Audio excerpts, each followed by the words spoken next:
Rod Williams, millionaire real estate agent, KW Atlanta Partners in East City. Consecutive year, how many years? MRE agent? Three. Gosh, that's big time. So Rod and I have been in communication for probably several months trying to get on the same page with regards to scheduling. And so today is the day. Rod, how you feeling, man? I feel good. Good. He's also the coolest guy in the Southeast region too, right? So before we get started talking business and talking MRE agent and what that path looks like for you, has looked like for you, take a few minutes and tell us about yourself, how you got started and wherever you want to go with that. Sure. So thanks for the nice introduction. Yes, sir. Thank y'all for having me. I really appreciate your time and getting this opportunity to speak with you all. So a little bit about me. My name is Rod, as Ray said. I grew up in Noonan, which is about 45 minutes, an hour south of here. I grew up in a small town in Noonan. My wife is also from there. We didn't know each other growing up. We met later in life, right? But I grew up in a small town, Noonan. My mom had me at 15 years old, and I lived with my grandmother the first maybe 8 years of my life until my mother got her, stuff together and became an adult. So I grew up, in the projects, city housing, and kind of had a rough upbringing. But from there, I graduated high school and I went straight into the workforce. I never went to college at all. Never stepped foot on the college campus. And my stepdad at the time was working at this factory in Noonan called Yamaha, and he was like, "Hey, you need a job? You should come work here." And I started working there, and before I know it, I look up and it's 11 years have gone by, and I'm still at that factory. Steel toe boots, safety glasses, uniform. You couldn't be on your cell phone. You couldn't even have it in your hand. I mean, we often laughed and called it like jail. You know what I'm saying? Like you're in these concrete walls, no phones, and do this and do that. So I did that for 11 years, and I was young. I had just graduated high school, and I went straight into the workforce. And I did that for a little while. In my time there, I also kind of had some little side hustles that I was doing. I became a promoter. I threw a lot of big parties, car shows, talent shows. Our claim to fame was a car show. We did a big car show every year called the King of the Streets car and bike show. And I feel like that needs to be in the parking lot at Cityside. Right? Come out of retirement. So that was our big claim to fame. That was the one we was kind of most known for, that annual car show every year. So I was doing that on the side, and a guy approached me. He had a record label here in Atlanta, and he said, "Hey, I want you to manage one of my artists." And I didn't know a thing about artist management, so I rushed off to buy this book that Russell Simmons had wrote called The Art of Artist Management, I think is what it was called. Because I wanted to educate myself. I'm like, here's this new opportunity. And, although I didn't know anything about the music industry from that side, right? I had just watched a movie called Yes Man by Jim Carrey. He's in that movie, and it's a comedy. But in that movie, Jim Carrey kind of gets down on his luck. He loses his job, loses his girlfriend. And somebody invites him to this seminar, and the guy speaking at the seminar was like, regardless of what's going on, just say yes, say yes. And he leaves the seminar, he's on his way home, and the homeless guy asks for a ride. He was like, "No, you're gonna rob me." You know what I'm saying? He rolls up the window. For those of you old enough, this is rolling up. I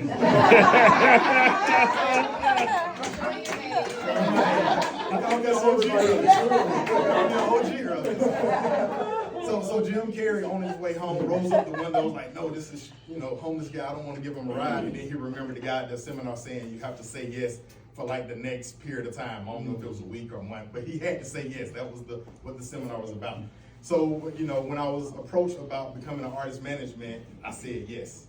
Like I had no idea what that entailed, how I would make money, what that looked like, but I said yes. I mean, okay. And I read this book and just kind of learned what that entailed. And I did that for about a year. Again, still working at Yamaha during that time. But during that year of just being an artist manager, I didn't make any money, didn't get paid. It was just, the street team, handing out flyers, CDs, T-shirts, whatever we could do to get our name out there about the record label and the new artist. And I did that for about a year. And it was during that time when I met a guy by the name of Doug Parson in the studio. Now, the history is, Doug, again, I got into real estate 14 years ago, so I was still 28, 29. So when I got in real estate, there were not a lot of representation of what real estate agents could look like for me, right? So I met Doug and he said, man, like, you know, I remember that car show we went to, and, you know, I seen how people really talk to you, right? I think you would be good as a real estate agent. Yeah. And I said, a real estate agent? Like, what's that about? You know, here we are at the studio, downtown Atlanta, North Avenue and West Peachtree Street at the Windsor building. Our studio was in the Windsor building. And, you know, he said, you should get into real estate. And I said, man, like, what would make you say that? He said, well, that's what I do. And I was like, wow, I never met anyone, a young black guy, I had never met anyone that looked like me that was in real estate. So I was instantly inspired. And Doug was a cool guy. He's still a cool guy. But I mean, just from the image alone, I'm like, okay, whatever you're doing, you seem to be successful. I'll give it a shot. And he said, you know, I think you'll do well. And, you know, I didn't give it any thought. Again, I said yes, right? I signed up for real estate classes that next day at Barney Fletcher. And I was about halfway through I did the 7-week course. I was about halfway through real estate school before I even knew how to calculate the commission. You know what I'm saying? I had no idea how to get paid. But I think that's a part of my journey because I've never been in it just for a paycheck. I've always been in it because someone told me I could do something and I know how I could impact people in our community. So I signed right up and I figured out how I would get paid and make money later. And I signed up for real estate school, and about a year later, I quit that job. I was still working at Yamaha. And I remember I took classes from February to March. And I went to school not too far from here, Barney Fletcher, near Cobb, Galleria. And I was working at Noonan, and you know, my supervisor said, hey, you know, I know you're saying these real estate classes start at 6, you get off at 5:15, you're not gonna make it. He brought it to me, so I'm like, okay, so you're gonna let me leave early? So he said, no, you gotta use your vacation time. I said, wow. We only had 2 weeks of vacation, you had to use it by the day. And so I burned all 2 weeks of my vacation time because I had to leave 3 days a week to drive from Noonan to Cobb County. So I burned all my vacation time in March. It was supposed to last me all year. But there was no turning back. Right, there was no turning back. You burned the bridge. right. So I got my real estate license, and I was doing career agent for about a year. And in that year, I only closed, 3 transactions. But and then I ended up putting in my 2 weeks notice to quit. And keep in mind, when I quit, this was 2011. This was June 2011. And if you were in real estate then, short sale, HUD homes, home pad, PIMCO, all the things, right? Yeah. That's what was going on in the market. But I was just coming into it and I had no idea what to expect. And here I am going to tell my supervisor at a full-time job that I had worked in for 11 years. I have no college degree, nothing to fall back on. And I told my supervisor I was quitting. And she was like, the lady in HR said, okay, we'll just hang on to this. We'll hang on to this and then see if you change your mind. And in 2 weeks, sure enough, I went back up there and I said, okay, I'm ready. She was like, oh, you're serious? She said, well, let me process it because we didn't think you were serious. And she said, sir, I just want to, advise you to just take a minute and look outside the door. And at the time, there was a staffing company called Randstad Staffing. I don't know if they're still around. Yeah. They are, okay. Yeah. So at the time, this was coming out of the Great Recession. And it was hard to find a job. And there was a line of people with these royal blue shirts. I remember because my favorite color. It was a line of people with these royal blue shirts lined up just to get on part-time. And I was already full-time. And they were trying to get a part-time job. And here I am in the middle of a recession saying I quit. And they thought I was crazy. Everybody in there thought I was crazy. Like, what, you're gonna quit a full-time job that everyone is trying to get a job at, and you're gonna go sell real estate during a recession? I said, yeah, Doug said I would be good at it. I did not know what I did not know. So, I'm sorry, that's the long, brevity is not my friend, so just bear with me. But that's the long way, but that's how I got into real estate. Doug said he thought I could. I got licensed, 1 year dual career, and I jumped head first into real estate. The first couple of years were hard, They were very hard, man. I remember being at that VP on Highway 74 in Fairburn, and I know I didn't have enough money on my account to fill my car up.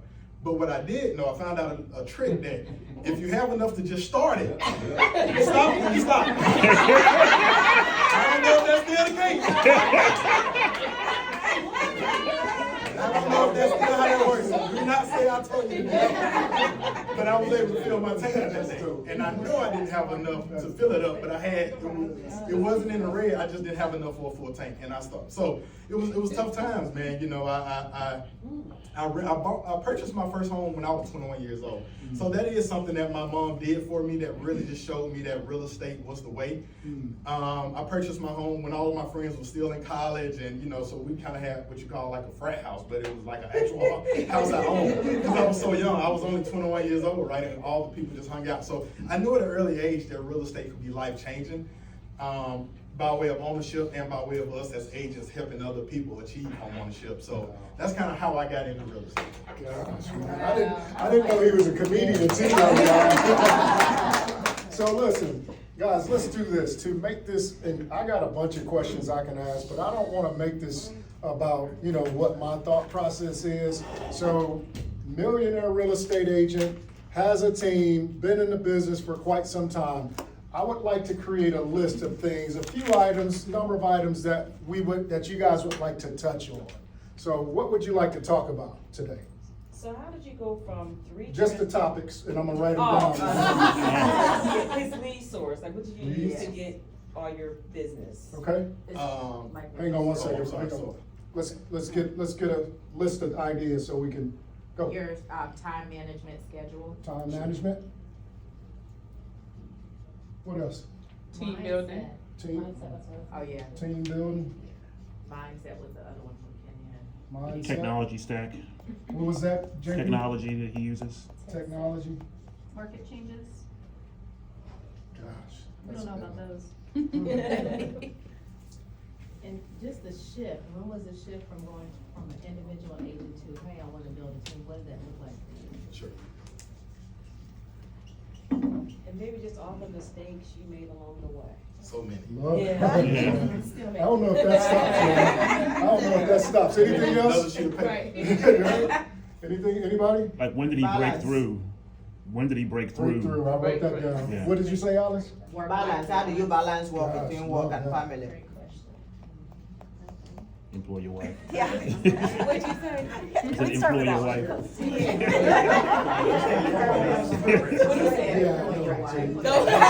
Start there. First step. So let's just take them one by one so we make sure the conversation is productive for the entire group. Is that a good pathway, y'all? Yeah. Mindset, because that's how you start your day. Start that one first. Let's go. Mindset. What is And books. who- Recommendations. books? You a reader, Rod? Yes. Okay. Gotta be. How did your relationship impact your business, your relationships? Okay, spicy. Relationships. And it's because we just felt like this. Funke, did you have your hand up? No, I was letting you know. Okay. How's working with your spouse? Ooh. She's here. We need 2 hours. She's here, James. Call me later. Wait, you trying to set him up. Great.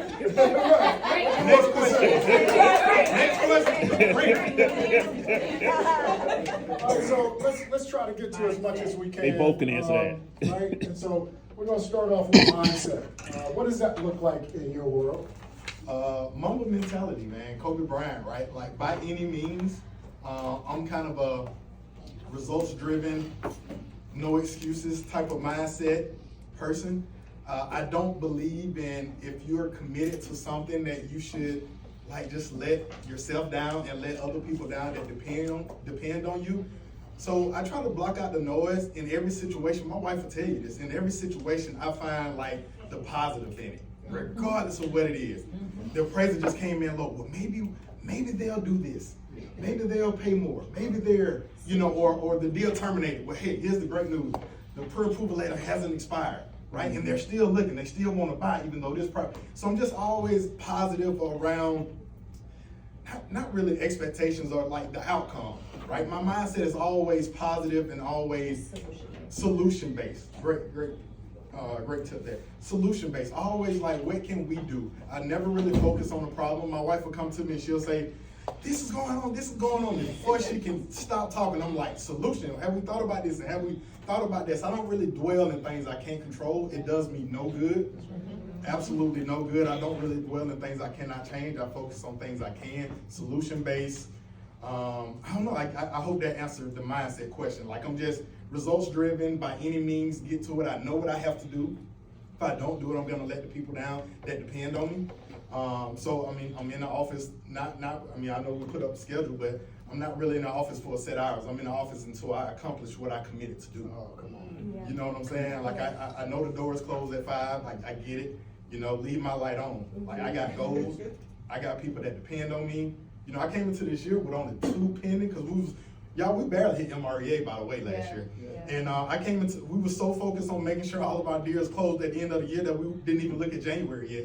And I came into January with only 2 deals closed, and then 1 terminating. I was like, oh my God. It got real. I haven't been in single digits of pending in probably how many years? Years. Yeah, I haven't been in single digits, and then we were down to 1. Yeah. So my mindset was like, I'm staying here. I'm calling every single person in my database. And I put up we got a whiteboard at the office, and I put it on the whiteboard. In the event they do not want to buy, what are other things I can talk about? And it was events. Yep, it was events. It was like coming soon listings. If it was a seller, it was seller alert, just to keep you abreast of what's going on in your neighborhood. So I would call and I would go through my scripts. And if the script didn't work, well, hey, we would love to see you this weekend. And sometime it was the event that got them. I just closed 2 days ago. Emmanuel bought 3797 Soapstone. He came to our Santa event, making my calls. He came to our Santa event. He didn't take pictures with Santa, but we just started talking, and real estate came up. If you're doing a great job of branding yourself and making sure that, you know, we're engaging with our people the way we should be, real estate is naturally gonna come up without you having to bring it up.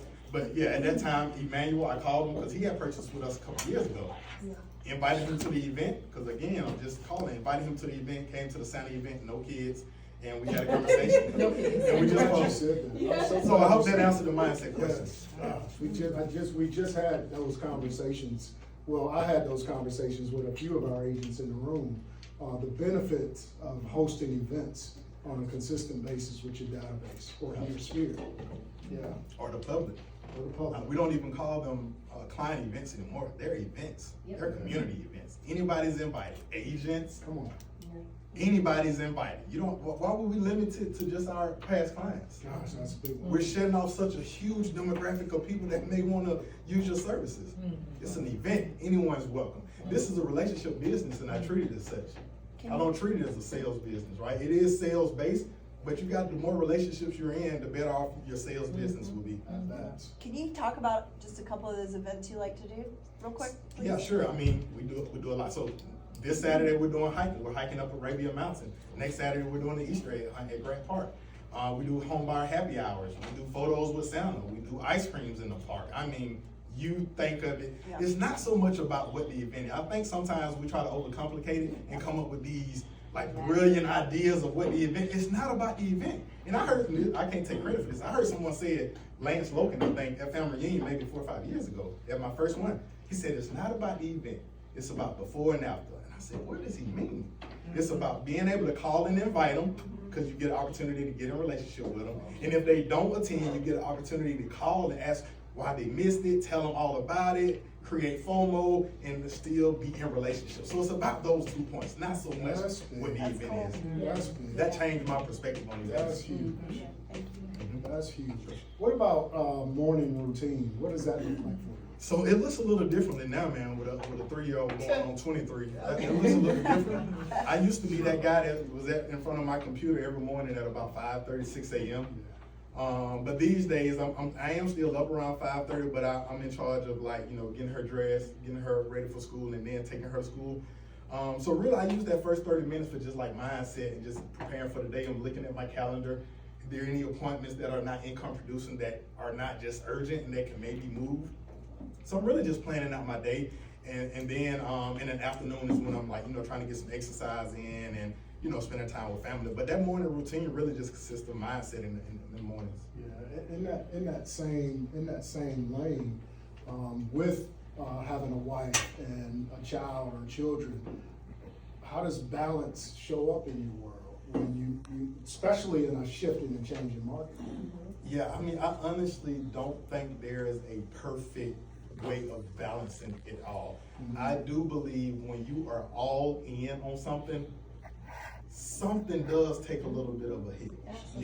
I am not gonna say you like, I got it figured out, I'm home at 4 every day, there's no problems and no clients call me after 5. That is not real life.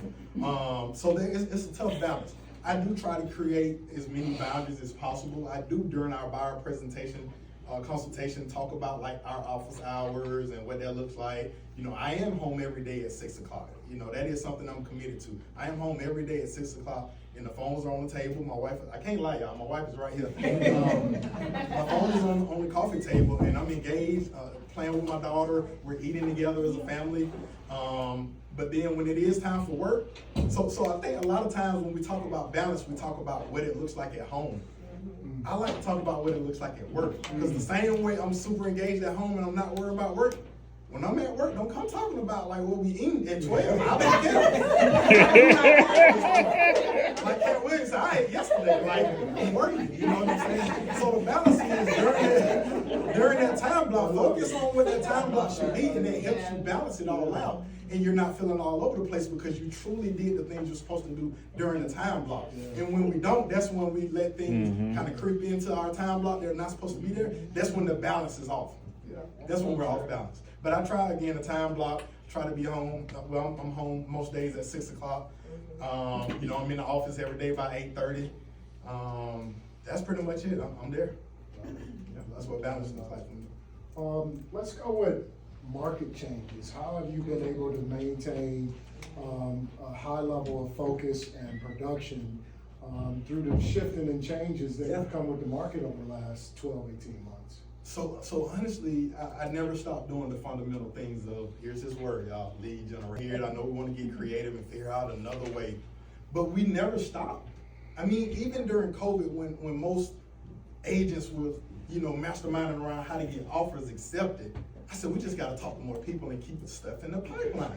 Keep your head down and do the things that are proven. I can't take credit for this. Gary Keller wrote a book called MREA, and that's what he talks about. If you have enough leads, you don't have a problem.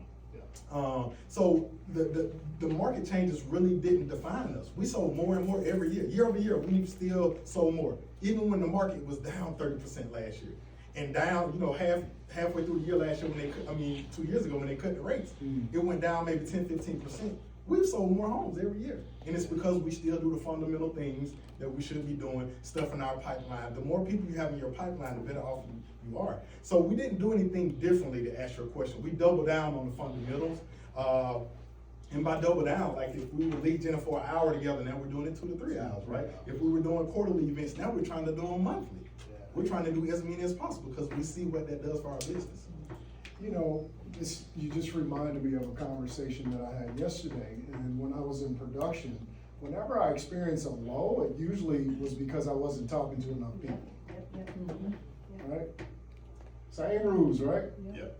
Fundamentals. Leads. Where do those leads come from? So 90% of my business is referrals, repeat clients, and sphere of influence. That's 90%. And I say that and then kind of move on because we do have some online lead sources. We use Walopo as our digital, marketing lead source.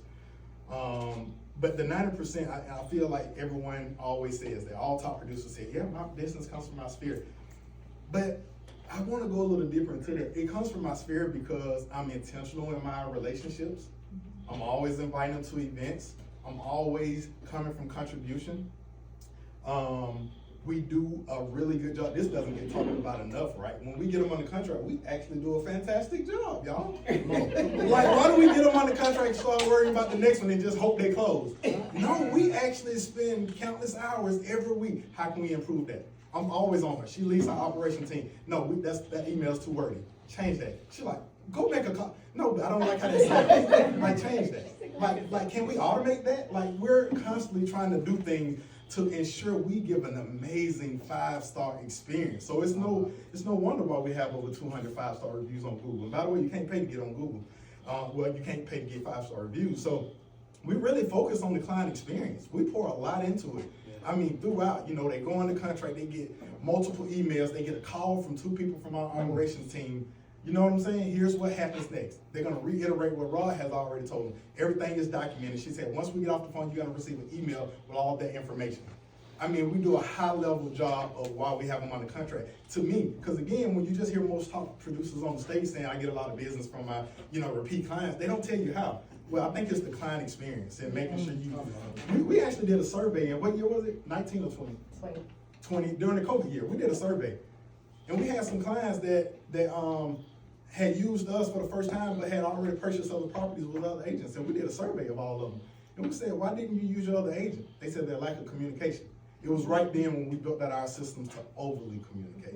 So not only are we just gonna communicate, we're gonna overly, and our systems are designed in that way. So to me, that's why we get so many repeat referral clients. Having a presence on social media ensures that you stay top of mind.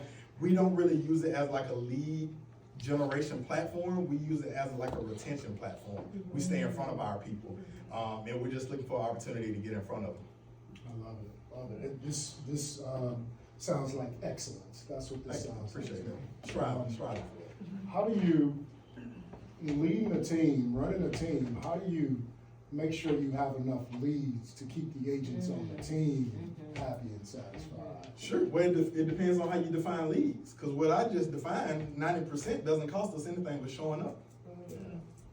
So leads is such a low vibrational word to me, because I feel like I can add more value to your real estate career as a leader if I can show you the system and the scripts, the conversations, the model to stay in relationship with people. That's gonna feed you forever. So one lead is only to- just a quick close, but like if I haven't showed you and led you in a way to really design your business to always be able to transact from your sphere of influence, I mean, I did you a disservice in my opinion. And so that's connecting to the events and everything else. All of those things. But again, we do have a paid lead source. I'm not saying we don't. Sure. We do. But again, like for me, it's bigger than just like a lead. Because again, that teams are more about leverage, not so much about leads. Again, if we can come in and leverage you and show you what to do to replace that time that the team is now taking off your plate, that's gonna serve you way better than, hey, can you call this person? They want to buy. Haven't showed you anything, right? Yeah. So next year, Kenya moves to another state. She's now looking for another lead. But if I didn't teach Kenya how to set her business up to excel in any state, I've done a disservice as a leader, in my opinion. This is a system that we're talking about. Oh, absolutely. So you teach them how to fish. And there you go. Teach them how to Never fish. go home. Yeah. What did that moment look like when you felt like you were starting to break through and starting to feel like wins consistently? Do you remember that? Good question. That moment when I felt the breakthrough was probably when I hired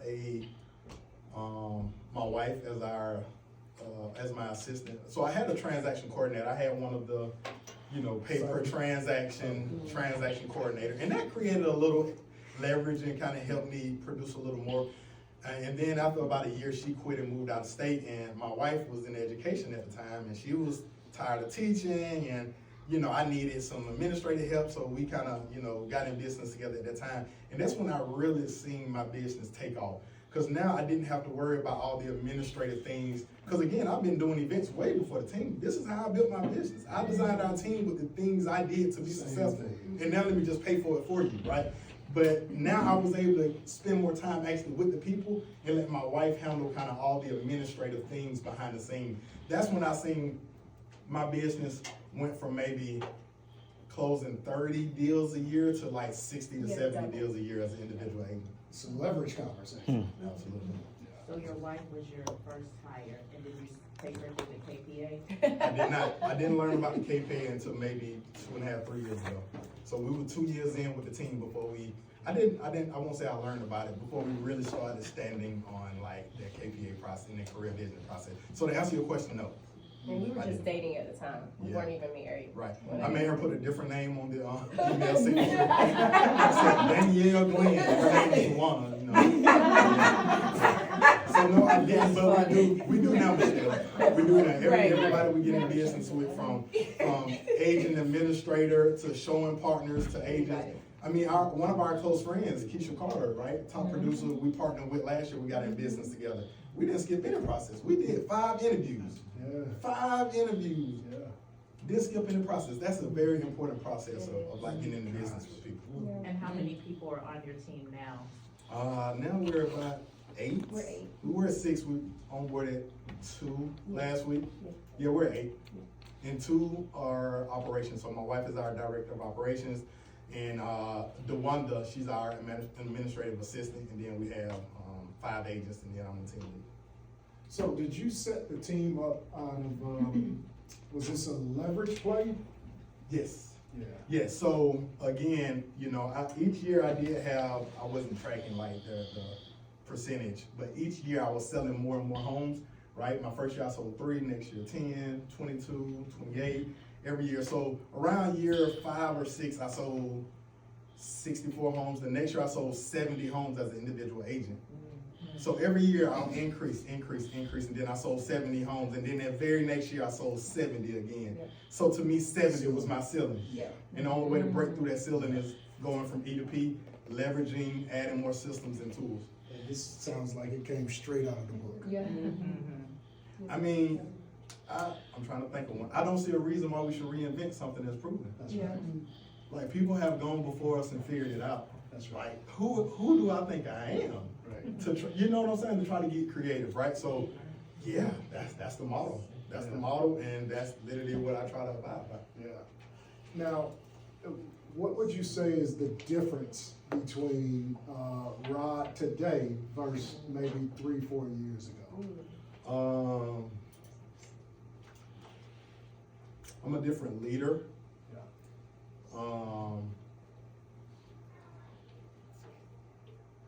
I'm a little slower with who I get into business with, so I'm more selective.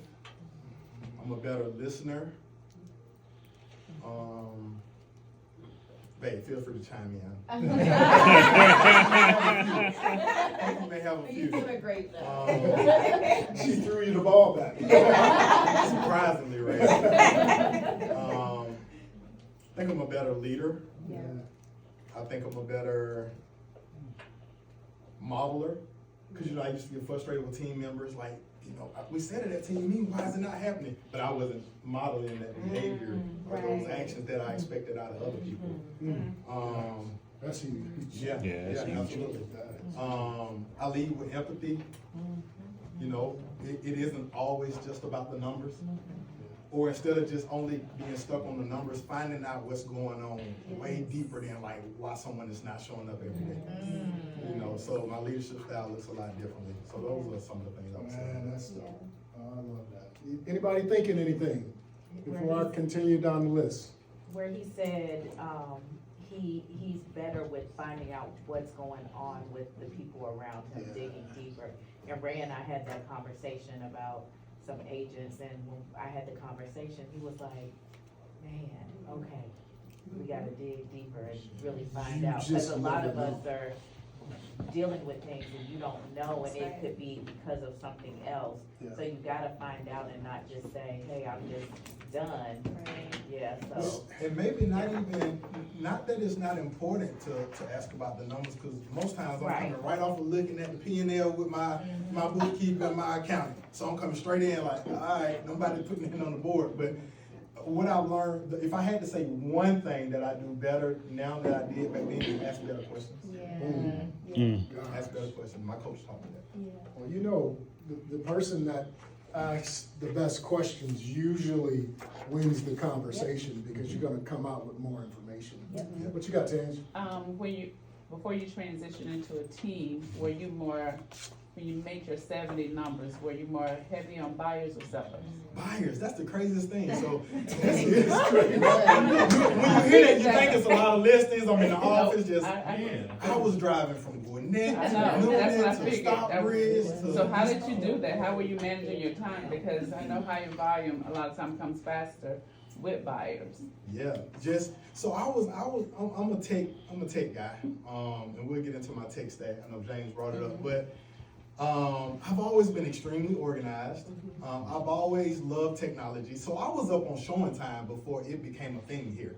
I found out about showing time at the National Association of Realtors conference. It was in Chicago that year, so this was about probably 13 or 14, and you know, what, 18, 19, I think FMLS now added it as one of our included benefits, but I found out about it, and I was like, wow, this could save me so much time instead of like texting this agent, waiting on them to call back. So I found that tool. So just implement a lot of systems. Anything I do, I heard someone say this a long time ago, right? Anything that I do more than once should be documented.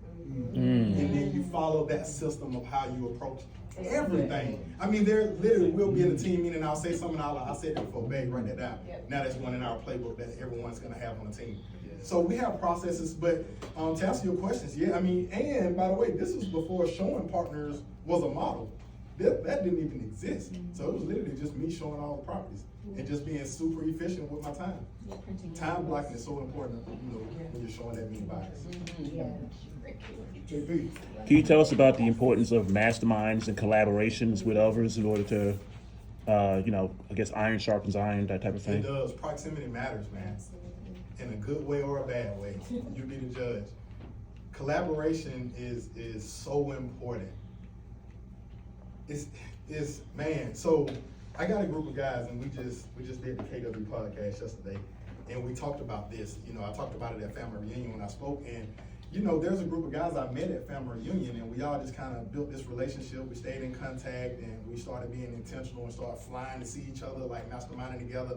I rented a big Airbnb. They flew in town. We masterminded. We all went to Gary Keller's Leadership Academy together. Us four, we just kind of built that culture of collaborating, and we just didn't have egos. We didn't have like this whole scarcity mindset that like I'm not gonna share this information because I don't want them to like beat me or win or we all I think it starts with coming from contribution. So whatever that is, you have to be that.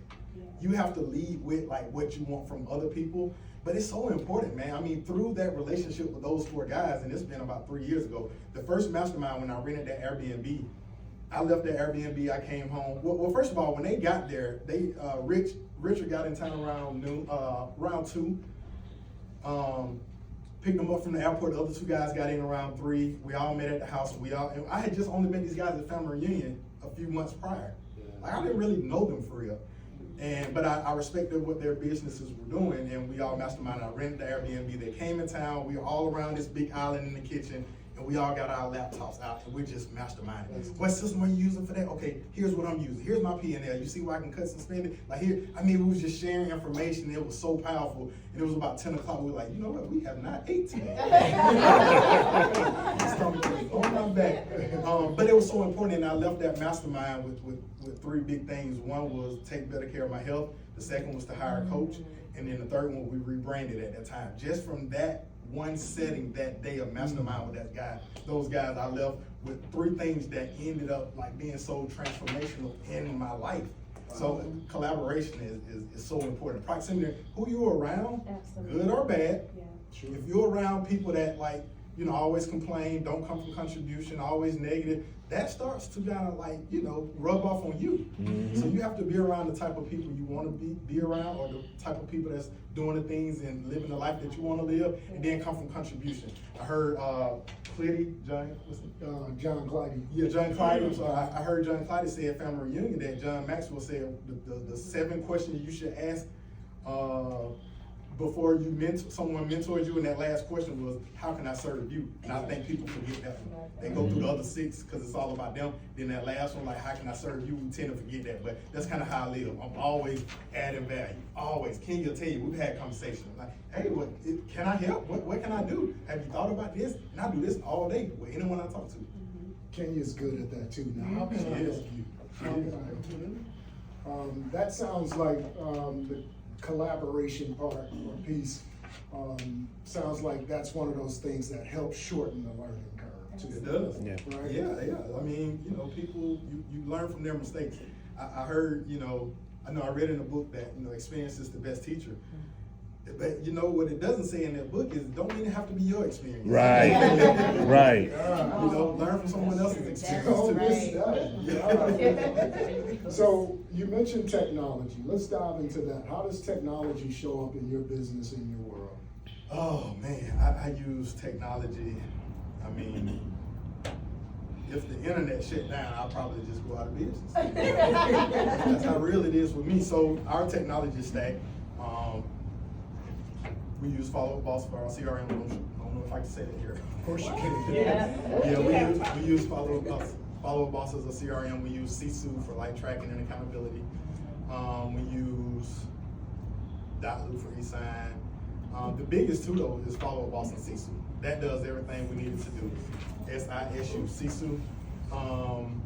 You know, even down to the small free things, like just your calendar on your phone, the reminders on your phone, the note section on your phone. If I showed you my note section, oh my God, we would be here all day. You know, and I think sometimes when we say technology, we think it's something we got to pay a lot of money for. But like just these mobile devices alone, they call them smartphones for a reason. Like you can utilize so many of these free apps, right?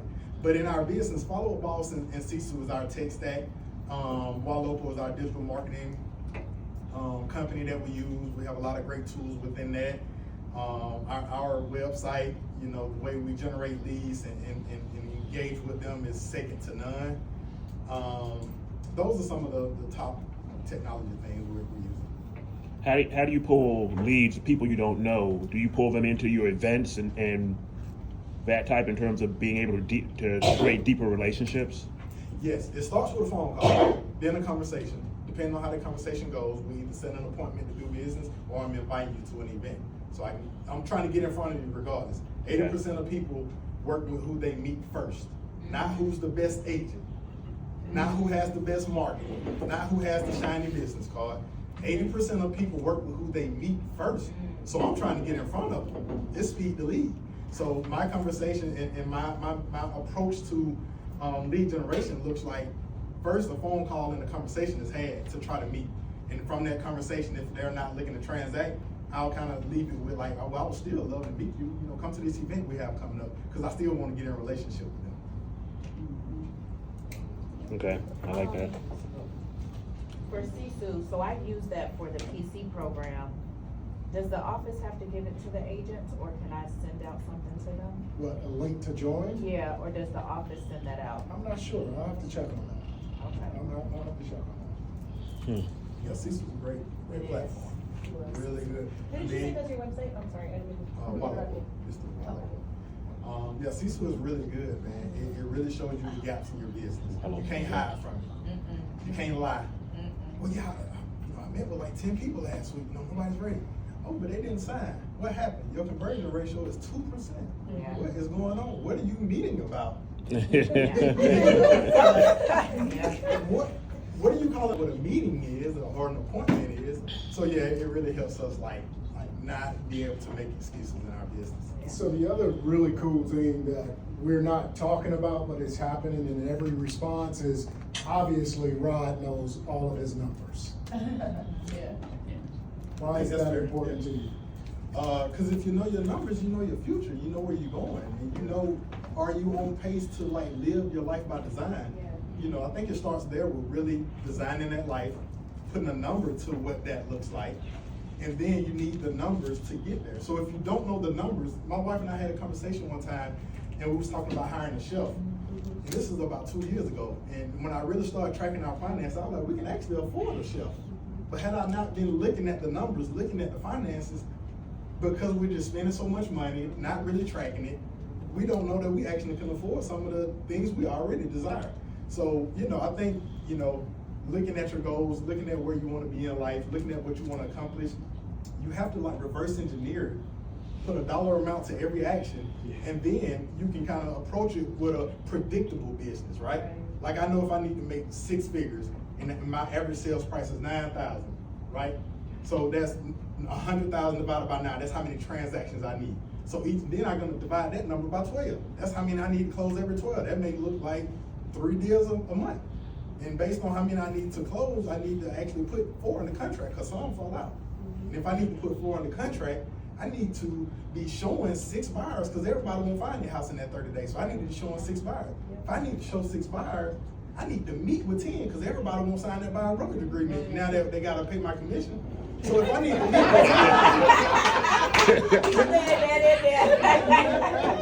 10, you gotta start. Right. But and if I need to, you know, meet with 10, I may need to set 15 because we know everybody that we Said they're gonna plan to meet show with up. won't show. So it's all systematic. Do you still like taking buyers out? Yeah.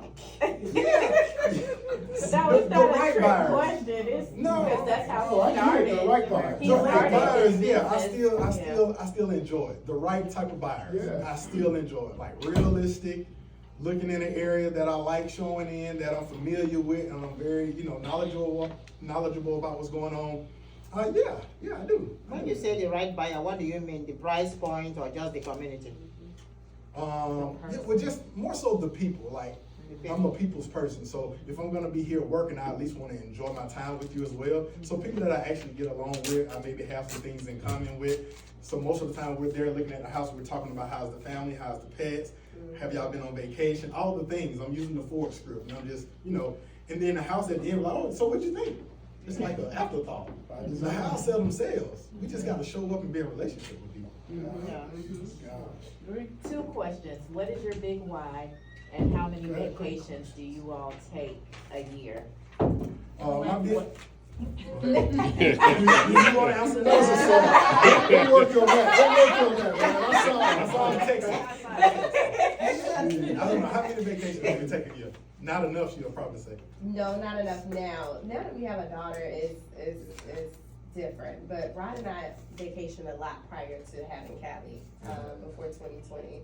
But Yeah, now I would say 2, 3? about 3 a year. Yeah. About 3 a year. Mm-hmm. Still Yeah, good, I that's think. still good. And that's not including staycation. So yeah. Yeah, and we are very intentional about doing staycations as well. So Yeah, that's like a quarterly thing that we do. that's right. To reset. Big why. Big why, to really create generational wealth and really design a team that can stand without me and impact so many agents' businesses.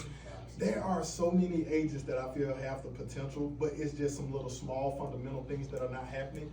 And I do feel, honestly, when I'm gone, this team can still stand without me, and agents will have the avenue, and our team will be the vehicle to get agents to a successful level in their career. And so it's not really about me. If your why is just only about you, it's not big enough. I really want to change the failure rate, right? 80%, 85% of new agents out of the business in the first 5 years, but nobody is trying to talk about why.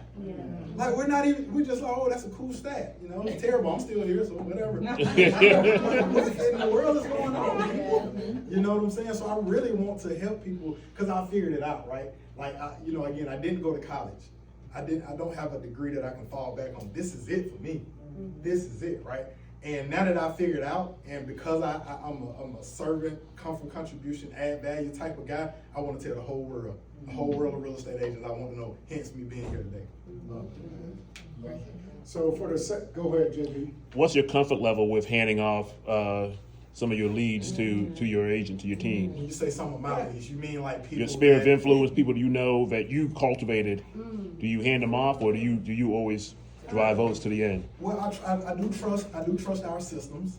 I trust the way the handoff is done, so I feel confident in knowing the person they'll be handed off to are gonna take great care of them and probably do an even better job than I am, because that's really not my focus. I'm still in production, but it's not my focus, right? So I trust our system. I trust, that they're gonna follow the SOPs in our playbook on, like, we get there early, we don't park in the driveway, we get there early, we turn on the lights, we say we have playbooks for every single thing you can think about. And we train our agents around that. So I feel confident because I know I set proper expectations and I've trained people well. Now, if it's just somebody on my team and I feel like we didn't really have our systems and training dialed in, then yeah, I would worry. And I think a lot of times that's why agents have a limited mindset around starting a team, because like nobody's gonna want to work with them. Everybody want to work with me. Right. But if I can show them the value that we're gonna add regardless of who it is that opens that door, then I think I've done a great job. So for me, the handoff isn't as bad. It was tough in the beginning, especially with the sphere of influence. That was a very tough conversation. I'm not here to say it's easy, and depending on who it is, it's still kind of challenging at times, but I just constantly communicate that I'm still involved in the transaction, I'm overseeing it. I still make a point to check in and call them periodically to see how it's going, just to stay engaged. Sometimes when we think handoff, we like, here you are and I don't talk to you anymore, but you kind of have to approach it differently. Yeah. Gotcha. I like the don't park in the driveway. I do that too. Meanwhile, I be pulling up you're like it's my own. a good bit of the ways down the road, right? Looking back, what are some of the mistakes, right, that you would like to share to help maybe some of the people coming behind you? What would you do differently? if I started over a real estate agent career or started a team. Oh, wait, real estate. As a real estate agent, but CRM. I didn't have a CRM probably until 7-8 years in. So I was selling 30-40 homes without CRM. Oh, Yeah. I would have a CRM, and I would learn everything there is to learn about that CRM. I mean, I'm not saying we use Follow Boss because I feel it's the best one, but it's the one we use the best. So figure out what all those buttons mean. You know what I'm saying? Like these CRM, even command, man, there's a lot of features that are there to help us stay in contact with people, and we just won't take the time to really learn all of the things. So if I had to do it over, it would definitely use a CRM at a high level, have more events. Because I've always had them. I used to do it once a year, and I used to always call them a client event. I only invited my clients. And it was when we started the team is when we said they're not called client events, and we're doing them quarterly. So I would do more events because that's truly my thing, and a great way to stay in contact with people, and they don't come off as salesy. You know, just, hey, we're just here building a relationship. And by the way, I'm in real estate, so more events, staying in relationship with people, using the CRM at a high level. What else? Probably high leverage sooner.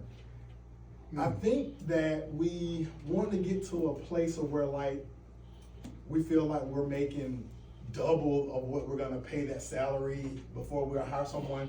Meanwhile, we're dropping all kind of files because we're so busy doing the stuff ourselves. Like you don't always have to be making. Now I'm not saying make a crazy financial decision, but you know, don't look at it as like I can't hire admin. I can't pay them $40,000. Don't look at it as $40,000. Look at it as 3 months pay. 3 months, 6,000, right? 3 months pay. I have 6,000, and technically, if that person is doing what I think they should be doing, they should pay for themselves. yeah. So the mindset around that, if I would have looked at it differently back then, I would have hired much sooner because I was still doing a lot of stuff myself before I hired. Because of the time you buy it back. Exactly. Now here's the thing. Here's the most important thing people don't say after that quote. They don't say after you buy back that time, you have to replace that time with income producing activity. Right. Typically, we get that time because we hired, and now we're at brunch. We in the streets, yeah. You know, we having all these little cool hangouts, and we're not buying the time back with the income producing activities. That's the most important part of that. Love that. Love that. Well, for the sake of time, I don't want to have you in traffic heading back south. Books. I was just getting ready to say that. What are you reading? What would you suggest? What are some of the ones that stand out in your mind? QBQ, first book I really read. QBQ, the question behind the question. Phil Jones, exactly what to say. The one for real estate agents, so he has two, exactly what to say for real estate agents. Shift, great time to read that. MREA, if you aspire to, build out a team. Atomic Habits. Ed Milet, The Power of One More is good. What was that? Ed Milet, The Power of One More.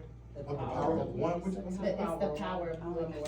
Yeah. Ed Milet. Ed Milet, The Power of One More. What's the one with the guy who was training Kobe and Winning? Winning. Yeah, that's one. Oh man, if you play sports and like you really want to get into mindset, that's a great book. A lot of the things that I say at team meeting come from that. Really? Yeah, man. You said after QBQ, what to say? Exactly What to say. for real estate The agents. real estate version, then Ed Phil Marlowe. Jones? Yes. Yep. And so the very last question that I have, oftentimes we're having conversations in the training room or mastermind about multiple streams of income, right? I always talk to my daughters about having 7 streams of income, no less than 3. What else do you do in the real estate space to generate income? Investments or property management? What does that look like for you? Yeah, so we also own a title company. So we have a title company, so that's another, vertical there. Investment properties, rental, long-term rentals. I've even dabbled in short-term. I did some Airbnb stuff for a little while. I did some flips as well. I flipped probably 4 or 5 in the last few years. Long-term holds is the ones I like the most because you're really capitalizing on that long-term equity gain too. I think sometimes investors are so short-sighted by just trying to make 30 to 40,000 with a quick flip, but based on the appreciation that we're seeing year over year, if you just hold that property for 5 years, you get triple that, you know what I'm saying? Or Especially in this quadruple market. that. Yeah, in the right market, in the right neighborhood. So those, I mean, we did a joint venture with the homeowners insurance as well. But the title Land company, partners? yes. But the title company, that's separate from, you know, KW. That's something we sought out. Collaboration. One of the guys in the group had did it, and I said, "Tell me more." And then we built it out. And it's so funny. We were going down the path. My wife, I'll hit that up. I'll figure that out. Every day I'm coming home, she's in. I mean, all this paper laying over the table. But because of that relationship, and he said he had already had it, we were able to just kind of expedite that, and we had that title come. So we're now 2-3 years in, and that's super passive. Maybe I may spend 1 hour a month in that business. It's very, very lucrative. So there's a few, you know, investment properties, title company, homeowners insurance company. And I may be adding some more things here soon. My wife and I have been talking about, you know, coaching and, you know, team coaching for team leads who want to start a team. So we kind of maybe add some more stuff soon. On the title company, is that just a joint partner with you and an attorney's office, or is that okay? Okay. What you got, Alice? With all that you have going on, do you have an attorney on your payroll, or you just work on an hourly basis? I don't have an attorney on my payroll, but I have great relationships with attorneys. Okay. Relationships can get you places money can't sometimes. There you go. Everybody good? Is this conversation helpful? Yes.